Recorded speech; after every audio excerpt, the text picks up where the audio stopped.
ဆိုတော့အားလုံးပဲမင်္ဂလာပါဒါဒီနေ့မှာတော့ကျွန်တော် Chelsea နဲ့ Wolves တို့ရဲ့ Premier League ပွဲစဉ်ကိုပွဲကြို30ချက်လောက်ဝေးသွားမှာဖြစ်ပါတယ်ဒါရှေ့မှာလည်းသိရတဲ့အတိုင်းပဲ Carabao Cup မှာ Chelsea ကဒါ Wolves ကို 4-3 ဆိုတဲ့ရလဒ်နဲ့အနိုင်ရရှိပြီးတော့ဒါနောက်တစ်ဆင့်တက်သွားတယ်ဆိုတော့အဲ့ပွဲမှာလည်းဒါ Wolves ကဒုတိယပိုင်းမှာ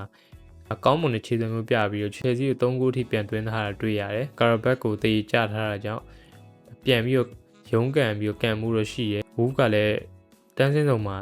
ဒါ2မှတ်ပဲရသေးတဲ့အသင်းမျိုးဗျာဆိုတော့သူတို့ဘက်ကလည်းရုန်းကန်လာနိုင်တယ်ပွဲကောင်းတစ်ပွဲတော့ကြည့်ရဖို့ရှိတယ်ဒါ Wolves ဆိုရင်နောက်ဆုံး5ပွဲမှာလုံးဝတပွဲမှမနိုင်ထားသေးဘဲနဲ့သူ့ရဲ့ form မှလုံးဝပြတ်နေတာတွေ့ရတယ်ဆိုတော့ဒါကိုရီအသင်းနဲ့ပွဲကြမှာအရင်ကောင်းပြီးတော့နိုင်သွားတယ်လေဖြစ်ကောင်းဖြစ်လာနိုင်တယ်ဆိုတော့ Chelsea ရဲ့ကန်ဒီမှာအမြဲအဲ့လိုဒါနီးပြပြောင်းလဲဖြစ်ထားတဲ့အသင်းတို့တန်းစင်းဆုံးရုံးကအရင်ရှိနေတဲ့အသင်းမျိုးနဲ့တွေ့တတ်တယ်ဒီပွဲ Chelsea ကိုနိုင်တော့နိုင်သွားလိမ့်မယ်ဒါပေမဲ့ဒါ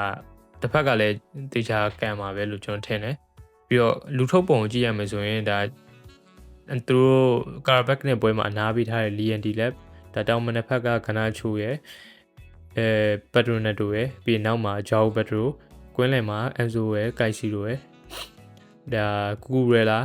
Chalobah ပြီးသွားရင် Fofana Gusto ပွဲထွက်ကောင်ထွက်လာနိုင်တယ်ဒါကိုသမားကတော့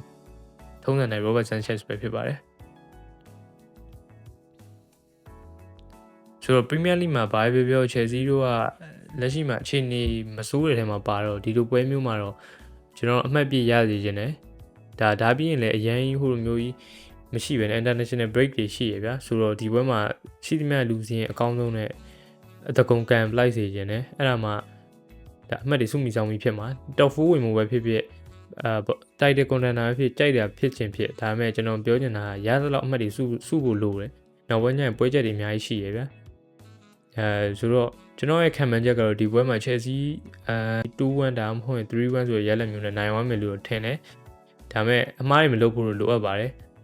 အားလုံးပဲဘယ်လိုခံမှန်းလဲမသိဘူးခံမှန်းချက်လေးကို comment မှာရေးပြီးသွားပေးပါအားလုံးပဲကျေးဇူးအများကြီးတင်ပါတယ်နောက်ဗီဒီယိုတွေမှာပြန်တွေ့ပါမယ်